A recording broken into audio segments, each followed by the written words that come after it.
Hi there, everyone. Here's some of what's heading your way tonight. Your news at 9.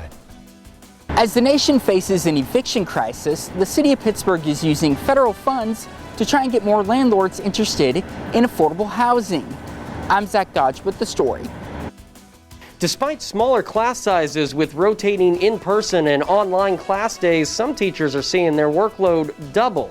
I'm Chris Warner with how teachers at Joplin High School are coping with the changes. The new surge of coronavirus cases is spreading rapidly as researchers work to develop a vaccine. I'm Jonathan Seri in Atlanta. I'll have details coming up. Doug Hetty is weather tonight. This is KOAM News at 9 on Fox 14. The 4 states' most watched news starts now. Thank you for joining us tonight. I'm Jordan Abby. The city of Pittsburgh is trying to help landlords take in more low-income residents as the nation faces an eviction crisis. Data by the Aspen Institute shows more than 100,000 Kansans are facing eviction because of the economic strain caused by the pandemic. KOAM's Zach Dodge has how a new program in Pittsburgh is being implemented to help some of those people. Home has never been more important than during this pandemic. But with more than 80,000 Kansans still being unemployed in September, many can't make rent and are at risk of losing their homes. Once the eviction ban is lifted, we are expecting to see what has been called the eviction cliff. In the 8 years we've done this, it's definitely been the most challenging year we've had. Director of Housing and Community Development Quentin Holmes says they have more than 300 people in their Section 8 rental assistance program, which has shown a need, especially right now, for more affordable housing. We needed to find a way to attract new landlords to the program, and generally when we go to do a housing inspection, we have roughly a 52% failure rate on that inspection. And when that inspection fails, that prevents a tenant from moving in. So they're using CARES Act funds to start a program to give landlords $1,000 per unit to recoup costs of repairs so that more landlords will move forward with the Section 8 program. John Bartlow, a landlord who recently went through the process, thinks the program will help quite a bit. Maybe a piece of chip paint, or maybe changing out a receptacle from 3-prong back to 2-prong. There are some little things that are required that are definitely time consuming and also can consume some finances. So I think this incentive is a really great thing. So they hope to keep more people in their homes by getting them into homes they can afford. As much as we can help soften that here in Pittsburgh, that's what we're going to do. In Pittsburgh, Zach Dodge, KOAM News. City has dedicated $30,000 in CARES Act funding to this program. Newton County Health Department is reporting 3 new coronavirus-related deaths. Officials say one was a woman in her late 60s and the other 2 were men in their 80s. This brings Newton County's total deaths to 30. As far as total cases go, Jasper County is reporting a total of 3,249. Newton County now has 2,042 total cases. McDonald County has 1,285 cases. Finally, Crawford County, Kansas is sitting at 1,381 total cases. Missouri plans to make healthcare workers the first to receive a coronavirus vaccine when it becomes available, of course. A draft plan from the state to federal authorities says the vaccine will then be given to high-risk residents like the elderly, chronically sick, along with law enforcement workers. Some teachers say the combination of online and in-person classes has doubled their workload. KOAM's Chris Warner spoke with 2 Joplin High School teachers to see how they've been handling the changes. In-person learning and virtual learning are 2 different things, and that is resulting in an increased workload for area teachers like Carissa Boyer, a science teacher at Joplin High School. Kind of the day-to-day tasks have doubled. Because you have to keep track of the kids that are at home and the kids that are here. And then when a student, for example, goes on quarantine, then you have a whole other set of details really you have to track. But the increased workload doesn't end with instruction. There's desks and chairs, and for Boyer, lab equipment that has to be taken care of. But all of it takes cleaning and organizing and disinfecting and so on. So there is no downtime ever, I feel like, in a day anymore. So I go home much more tired than I ever have. Shelley Greninger is an English teacher at the high school, and she too felt a bit overloaded at the start of the year. The first 4 or 5 weeks were just a lot of it just seemed like we were doing a lot more work than usual, but a lot of it was just work that was different than what we were used to. But Greninger says things seem to be balancing out further into the school year. But overall, we're still doing the same things in the classroom that we normally do. We just spend a lot more time interacting and giving them less time in class to do independent work, because that's what we're kind of saving for them to do, more independent stuff on their days at home. It's not all negative, though. Smaller class sizes, for example. There's a huge difference between 25 or 30 kids sitting in your room versus 10 or 15. Which Boyer says allows her to educate more. So as a science teacher, I can have, for example, when we have microscopes, every student gets their own microscope instead of sharing. In Joplin, Chris Warner, KOAM News. Boyer says another positive from the new way of doing things, it will be helpful for students who have non-COVID reasons for missing class in person for an extended period, because they'll already have everything virtual ready to go. The new coronavirus surge is now spreading more quickly, and testing positivity rates are starting to tick up throughout the country. But public health officials are hoping a vaccine, which could be approved as early as next month, will end this outbreak once and for all. Fox News correspondent Jonathan Seary has more from Atlanta.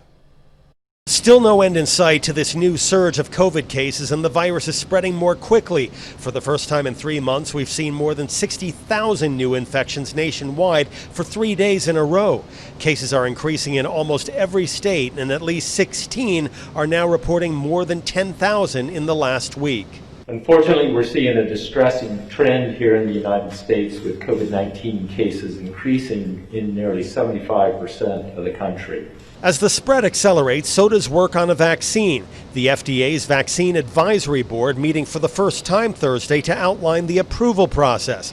And while no specific candidates were discussed at the meeting, experts did weigh in on the quick pace of development, which they say is partly due to the use of existing vaccine technology, not cutting corners. COVID-19 vaccine development may be accelerated based on knowledge gained from similar products that are manufactured with the same technology. Meanwhile, the new surge has a number of states pulling back on reopening plans, but others are moving ahead with getting people back to work. Anxious business owners now hoping folks will start their holiday shopping early, while also following social distancing guidelines. This isn't about stores necessarily, or the act of shopping being safe or unsafe. This is about individual behavior. The CDC is also clarifying how the virus can be spread, saying transmission can occur through multiple brief encounters with infected persons. In Atlanta, Jonathan Seary, Fox News. Researchers testing the drug Actemra as a treatment for COVID-19 found it does not ease symptoms or prevent death. The medication is commonly prescribed for rheumatoid arthritis, and earlier research suggested it might be an effective treatment for moderately ill, hospitalized COVID patients. The study in the New England Journal of Medicine found no benefits, however. Researchers say they've found a way to predict new COVID-19 hotspots through analyzing Google web searches for coronavirus symptoms. A study at the Mayo Clinic says by using internet surveillance, the team was able to identify outbreaks even before the first cases were reported.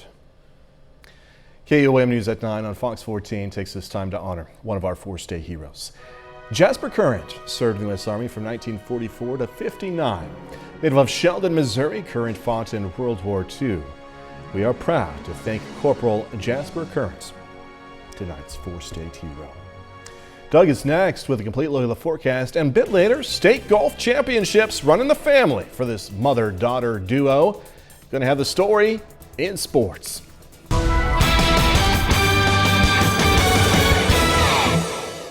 Well, it definitely turned out to be a warm, very windy day for us today. Temperatures soared into the 80s for afternoon highs, which is well above where we should be for this time of the year. And you got to remember, just a couple days ago, we were sitting into the 40s for highs. So we went from winter back to summer. Eventually, we're going to go back to winter. Fall's kind of in the middle there, averaging it out. Great time lapse, Indigo Sky Casino and Resort, of course. Mostly sunny skies throughout the daytime hours for us today. Let's go ahead and zoom in. Currently outside, still warm at 76, south winds at about 10. Humidity is at 58%. And most of us across the metro are sitting into the mid 70s. 73 in Neosho, Pittsburgh at 72, Miami is at 73, Orinoco is sitting at 76 degrees. And this is very similar across the entire four-state area. Most of us at least near 70, if not into the 70s, but you can see right across our northwestern counties, that is the beginning of the cold front that is starting to push in. So you get the strong southerly winds ahead of it, you get the northerly winds behind it, and of course we've had strong south winds throughout the daytime hours for us today. But we've had pretty much clear skies, but you can see some showers now starting to pop up on the Kansas and the Oklahoma side ahead of that front, which is draped really from Kansas City into our northwestern counties and then back just to the south of Wichita. And it's a strong front. It's got a lot of cold air behind it. You can see the showers and thunderstorms trying to line up along the front. These are very light across Crawford and parts of Bourbon County, and then they pick up just a little bit once you get into our western counties. But these will all increase across the entire area throughout the overnight hours tonight. Here comes the front. So here's 230. The front's right along the I-44 corridor. Showers picking up, especially behind it. We're going to have on and off showers through the morning hours. Here's 5:30 in the morning. See the rain continues 8 o'clock in the morning. So when you get up, head out the door, it is going to be on the wet side. It's going to be cold. Behind the front, we quickly drop into the 40s. Most of the rain should be out of here by the early afternoon hours. So I think the afternoon and into the evening is going to be okay. But of course, for high school football, it's just going to be downright cold, as any football games will be sitting into the 40s. 50 at 7, 43 by noon, rebounding back to about 47 during the afternoon hours. Cold tomorrow night, mid-30s, so we'll most likely get a frost. Saturday, still a lot of clouds. Temperatures a little bit better, maybe lower 50s for highs, and that is just about it. So it's going to be chilly all the way into the weekend. We need some rain. It's not going to be a lot of rain tonight, but I think a lot of us will pick up 2/10, maybe 3/10 of an inch of rain, which definitely would be nice. Then our next system moves in. Let's go into Sunday. Rain. You can see the blue and the pink. This is snow mixing with sleet and snow just to our north and to our west. So it gets kind of active again as we head into early next week. 47 afternoon temperature tomorrow, 53 on Saturday, 60 on Sunday, rain increasing, then turning much colder again with rain even mixing in with some sleet Monday, Tuesday, and Wednesday. Jordan? All right, Doug, thank you. Coming up, talks about another stimulus package remain in talks. Is it possible for Congress to pass another coronavirus relief package less than 2 weeks before the election? I'm Ray Bogan in Washington. We've got a look at where these negotiations stand coming up. Despite the Democrats' boycott, Senate Judiciary Republicans voted to advance the nomination of Judge Amy Coney Barrett to the Supreme Court. The Republicans on the committee voting unanimously to send President Trump's nominee to the full Senate for a confirmation vote. Democratic committee members boycotted today's vote in protest of how quickly Republicans are moving to seat Barrett before Election Day. As we're seeing, the Democrats on the panel filled their seats with pictures of people who rely on the Affordable Care Act. If confirmed, Barrett will give conservatives a 6-3 majority on the nation's highest court. House Speaker Nancy Pelosi once again providing an update on where things stand in regards to a new coronavirus stimulus package. She is negotiating with Treasury Secretary Steven Mnuchin, who is representing the Trump administrations. As those talks continue, several key industries in the United States are hurting and would like to see another stimulus passed. Fox News correspondent Ray Bogan reports now from D.C. I think we're just about there. The Trump administration and House Speaker Nancy Pelosi are closer than ever to reaching a deal on a new coronavirus relief package. The update comes less than 2 weeks before the election, after months of negotiating. If passed, the bill could cost more than $2 trillion and would be comprehensive, covering testing, vaccines, schools, workers, and more. It only takes money. And really not that much more money than they have in the bill. Still, there are disagreements over how much money to give state and local governments and on liability protections for businesses. If that is sorted out, it would be a race to get it finished before Election Day. Just to get legislative agreement and votes in 2 houses and committee print, that takes time. Then there's the Senate. On Wednesday, a $500 billion package failed on a party line vote. Democrats voted against, Republicans voted in favor. Democrats are more likely to support a larger bipartisan package, but fiscally conservative Republicans have expressed opposition to spending trillions. But there's still a need. 787,000 Americans applied for unemployment benefits last week, and many businesses are struggling. We are very hurting. At this point, there's no guarantee that any of us will survive throughout the next year the way things are going. For a bill to pass the Senate, it would need strong support from Democrats. The president says he's fine with that. In Washington, Ray Bogan, Fox News. Just ahead, election security being put to the test. The FBI sounding the alarm as officials reveal new foreign threats to the presidential election. I'm Jeff Paul. More on who they say is behind the attacks coming up. Top U.S. officials are warning of new threats to our democracy less than 2 weeks from the presidential election. Fox News correspondent Jeff Paul has more on which countries the FBI says are behind these online attacks on American voters. Intelligence officials confirming foreign interference in the 2020 presidential election. Authorities say Iranian and Russian agents have stolen voter registration information, and the sabotage is already underway. We have already seen Iran sending spoofed emails designed to intimidate voters. Those same officials calling these attacks desperate attempts by desperate adversaries. Iran is distributing other content to include a video that implies that individuals could cast fraudulent ballots, even from overseas.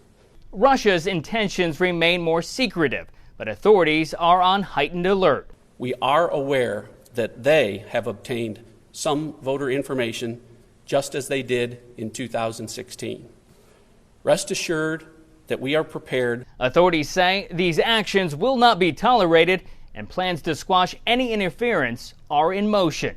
We're also coordinating with the private sector to make sure that their platforms aren't used by foreign adversaries to spread disinformation. Intelligence personnel say election security is not a partisan issue, adding everyone should trust in our democracy. If you receive an intimidating or manipulative email in your inbox, don't be alarmed and do not spread it. You should be confident that your vote counts. President Trump has instructed the Director of National Intelligence to update the public on any further interference with full transparency. Jeff Paul, Fox News. Amazon soon to offer a program offering discounts after scanning your receipts from any store. Gonna learn more when we come back. Save your receipts for another reason. Amazon is going to pay shoppers for their data. A new program allows users to upload receipts from items they bought at non-Amazon stores. And when they reach 10 receipts in a month, they're going to get a $10 credit to Amazon or can donate that money. Amazon says it will use the data to know what you're buying and improve its own product selection. Yes, they're going to learn something with this, they say anyway. It will also help brands better target their ads. While Amazon says it won't share any personal data, it did come under regulatory fire for leveraging its merchant sales information to benefit its own private labels. Technology, right? 30 more minutes, news, weather, and sports coming away. Going to learn about the plan to bring new life to historic downtown Carthage Square. Plus, a community welcomes home a little girl celebrating remission of cancer. Going to learn about a special show being put on by Pitt State's marching band. Several bodies are discovered in a mass grave in Tulsa, Oklahoma. I'm Jackie Ibanez with how these remains could be the victims of a nearly 100-year-old race massacre. People say historic downtown Carthage Square has a lot of things going for it, but there are still plans to re-energize the area and make it even more of a tourist destination. KOAM's Mike Mahoney visited Carthage to learn more. There is no shortage of things to do in historic downtown Carthage Square, but local nonprofit Vision Carthage thinks the area is capable of even more. We want to bring more tourists down to Carthage as well, and we want people spending more dollars in Carthage because we can only make improvements with those funds. Vision Carthage is all about revitalizing Carthage Square, and they've teamed up with the Missouri Main Street program to make that happen. They'll start the process with a Thursday night town hall meeting, where Carthage residents residents and business owners can give suggestions for square improvements. I am extremely excited, not only from what I see, but the people I've met, and just how many things are already getting done. We're just excited to join them in on this process. Vision Carthage received a downtown revitalization grant from Missouri Main Street, which provides them with training, mentoring, and technical services. This meeting will not only provide Missouri Main Street with direction, but will also aid local businesses. We're also making a database to connect, property owners and building owners with people who maybe want to invest in Carthage and downtown, and just making, Carthage more beautiful. In Carthage, Mike Mahoney, KOAM News. Vision Carthage is not just interested in revitalizing the downtown square, they're also interested in revitalizing 2 blocks in every direction of the square.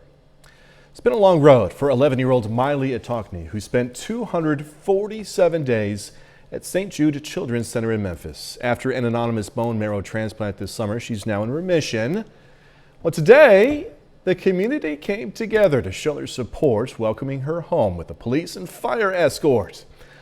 All the homemade signs, enthusiastic cheers, and displays of love mean a lot to Miley and her family.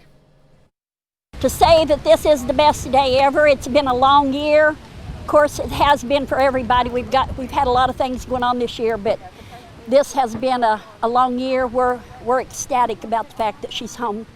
Congratulations, Miley. Stay strong. This was a big welcome home ceremony, as you can see, and it was all a total surprise for Miley. Fort Scott City Manager Dave Martin is retiring at the end of this month.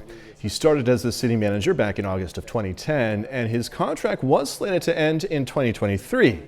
Martin will continue to receive his full salary of more than $107,000 a year until the end of the year, this year. After that, he will receive half his yearly salary per year through August of 2023. The city will pay for Martin's health, dental, and vision coverage through the end of 2021. Pitt State football team will take the field for the first time this season on the 31st, but you can get a little taste of game day before then. On the 29th, the Pride of the Plains Marching Band and PSU Dance and Cheer teams are hosting the Pride of the Plains Band Review at Carney Smith Stadium. It's free, but tickets are limited to 200 people. I think it's definitely something that's going to uplift the community because with the lack of, since this is a college town, one of the a big thing is football games. But because of the lack of that, I feel like this could definitely be something that could kind of lighten the mood. Masks will be required. The performance will also be live streamed on the Pitt State YouTube channel. A test run of Digital Health Passport took off on United Airlines yesterday. The Digital Health Dossier houses COVID-19 test results for passengers. Travelers who volunteered for the trial take coronavirus tests up to 72 hours pre-flight and then input their results on what's called the Common Pass app. If the trial goes well, the Digital Health Pass is expected to roll out to even more airlines. The search for victims of the 1921 Tulsa massacre continues, with researchers now discovering close to a dozen bodies. Fox News correspondent Jackie Bonias has more on whether remains were found, but why city officials haven't linked them to the massacre yet.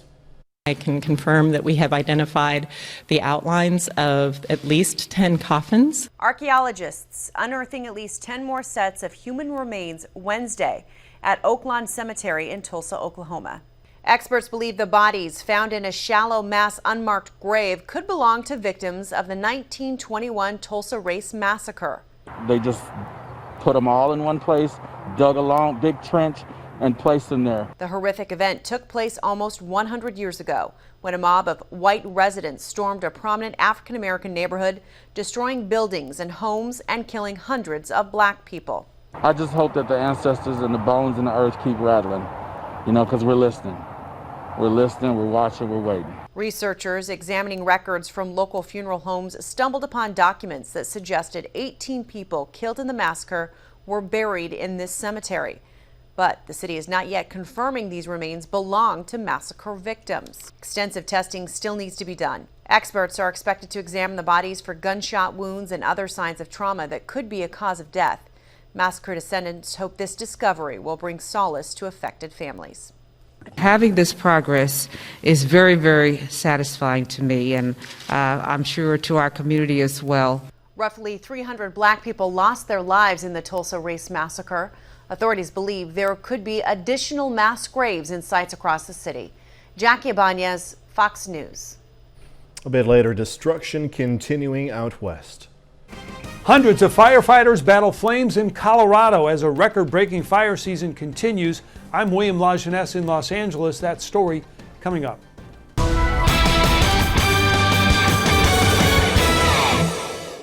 Well, it definitely turned out to be a warm, very windy day for us today. Temperatures soared into the 80s, 4 afternoon highs, which is well above where we should be for this time of the year. And you got to remember, just a couple days ago, we were sitting into the 40s for highs. So we went from winter back to summer. Eventually, we're going to go back to winter.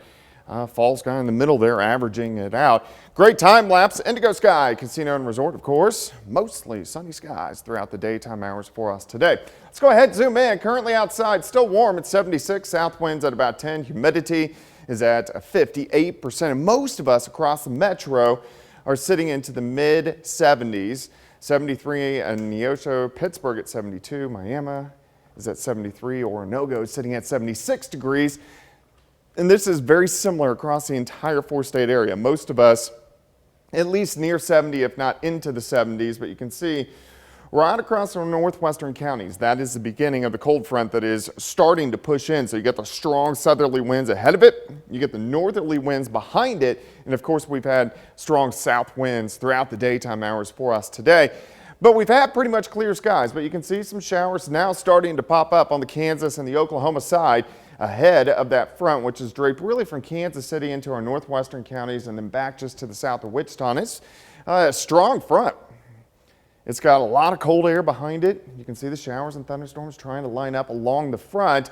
These are very light across Crawford and parts of Bourbon County, and then they pick up just a little bit once you get into our western counties. But these will all increase across the entire area throughout the overnight hours tonight. Here comes the front. So here's 2:30. The front's right along the I-44 corridor. Showers picking up, especially behind it. We're going to have on and off showers through the morning hours. Here's 5:30 in the morning. You see the rain continues 8 o'clock in the morning. So when you get up, head out the door, it is going to be on the wet side. It's going to be cold. Behind the front, we quickly drop into the 40s. Most of the rain should be out of here by the early afternoon hours. So I think the afternoon and into the evening is going to be okay. But of course, for high school football, it's just going to be downright cold, as any football games will be sitting into the 40s. 50 at 7, 43 by noon, rebounding back to about 47 during the afternoon hours. Cold tomorrow night, mid 30s, so we'll most likely get a frost. Saturday, still a lot of clouds. Temperatures a little bit better, maybe lower 50s for highs, and that is just about it. So it's going to be chilly all the way into the weekend. We need some rain. It's not going to be a lot of rain tonight, but I think a lot of us will pick up 2/10, maybe 3/10 of an inch of rain, which definitely would be nice. Then our next system moves in. Let's go into Sunday. Rain. You can see the blue and the pink. This is snow mixing with sleet and snow just to our north and to our west. So it gets kind of active again as we head into early next week. 47 afternoon temperature tomorrow. 53 on Saturday. 60 on Sunday. Rain increasing. Then turning much colder again with rain even mixing in with some sleet Monday, Tuesday, and Wednesday. Jordan? Thanks again, Doug. Don't forget, you can be the first to know about the day's weather with KOAM Skywatch Weather app. You can get severe weather updates sent straight to your phone, free of charge. It's available in the Apple App Store and the Google Play Store. If you have an Android phone, all you have to do is search for the KOAM Skywatch Weather app. Coming up in sports, how Colgan's recent Gulf State Championship is a family affair for a mother-daughter duo. Plus, Webb City softball aiming to move on to the Final Four in the state tournament. Sports Director Jacob Leonard joins us with that and more next.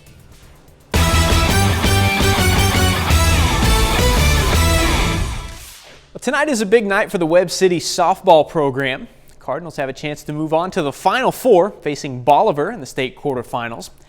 Now, the winner of this one moves on to play in the state semifinals on Saturday. In the first, Kaylin Gilbert up. Ball gets by the catcher. It's Peyton Hawkins coming in from third. Barely beats the tag. It's 1-0 Cardinals. Now, Hayden Berry, of course, did what she does early. Strikes out the side in the bottom of the first. Now, the third inning was the big one for Webb City. Berry really hammered this one, man.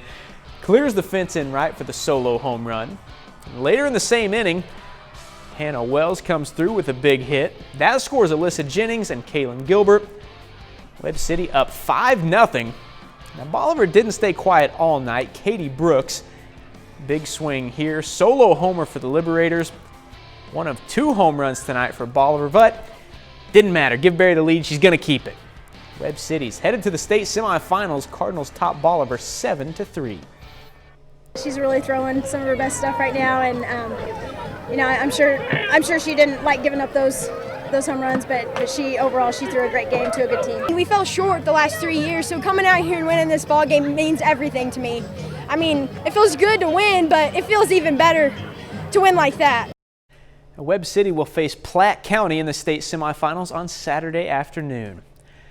The St. Mary's Colgan girls golf team claimed a state championship on Tuesday. It is their first in program history. Sports reporter Andy Cioteco tells us why that championship means a little more to a mother-daughter duo on the team. I'm always reminded that my mom and my whole family love to golf. Golf runs in the family for Allie Skripczyk. Allie's mom, Kim, won 3 state team titles at Columbus. She was a 3-time state champ. I wanted to one-up her and kind of be able to come out here and compete. The sophomore is getting that chance to chase her mom's high school legacy. Allie placed 3rd individually at the 3-2-1A state tournament and helped the Colgan girls win their first team state championship, with her mom standing by as the Panthers' assistant coach. We all got called up when they announced the first place, and to go up there, you know, it brought back memories from early 1990s whenever I was there with, you know, the team. All of us put in so much work this summer. I think we deserve to win. While it's exciting for Allie now, Mom knows the state title banner will mean more to her daughter as the years go by. To go back, you know, to Columbus, to my hometown, and to see those banners up on the wall, it makes me so proud. We do not have very many white banners in Colgan High School at the field house, and for her to come back and, you know, others to come back and see those banners hung and to know they were a part of that and to make history, I mean, you can't replace that. Allie has 2 more years left at Colgan, so she knows the pressure is on to try and tie her mom's mark with Columbus. And individually also, I think I can't get away with 3rd again. I know I'm going to practice more on my short game this year. We could win state next 2 years. That'd be pretty cool. In Pittsburgh, Andy Cioteco, KOAM Sports. Now, if you want to hear from the rest of the team about winning their first state championship, you can check it out on this story on our website at KOAMnewsnow.com. Well, Le'Veon Bell will make his Chiefs debut on Sunday against the Broncos. Bell signed with the team last week after being released by the Jets. Now, he says he knows there are a lot of mouths to feed in this offense, but he's ready to take advantage of whatever opportunities come his way.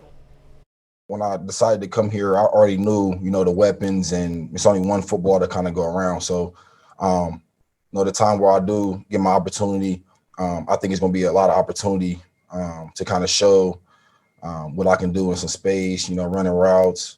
I think this offense is really fit for my, you know, my skill set. That's a look at sports. We're back with more news after this.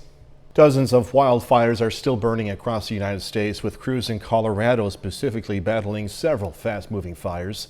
Hundreds of people have been forced to evacuate, but colder weather may help control those flames. Fox News national correspondent William LaJeunesse has more. A record-breaking fire season shows no signs of slowing down as crews battle multiple fires in Colorado.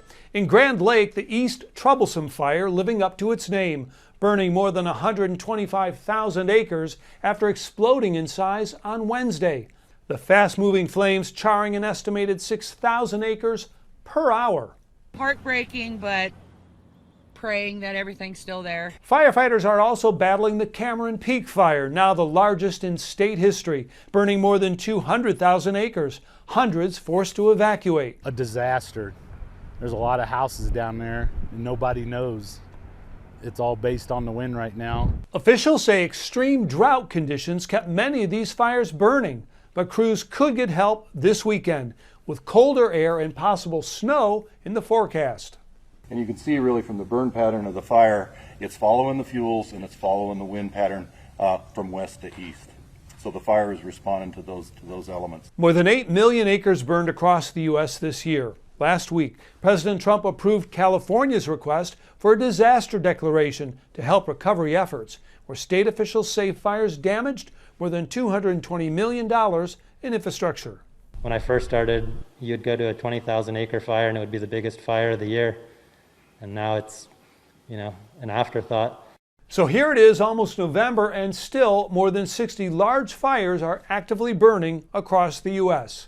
In Los Angeles, William LaJeunesse, Fox News. Going to see what's new to view at home on the DVD player or available to stream when we come back. It's a really big week in home movie releases with many new titles on streaming, plus a couple of new movies headed to the theaters. Let's take a look at the viewing options this week. Here's Fox's Ashley Dvorkin. You find a bottle, you blow into it, and you think about the empty man. New in theaters, the supernatural scares of the empty man. This is about a detective that's on the case of a missing girl when he stumbles across this group of teens who are summoning this entity. Of course, horror will ensue.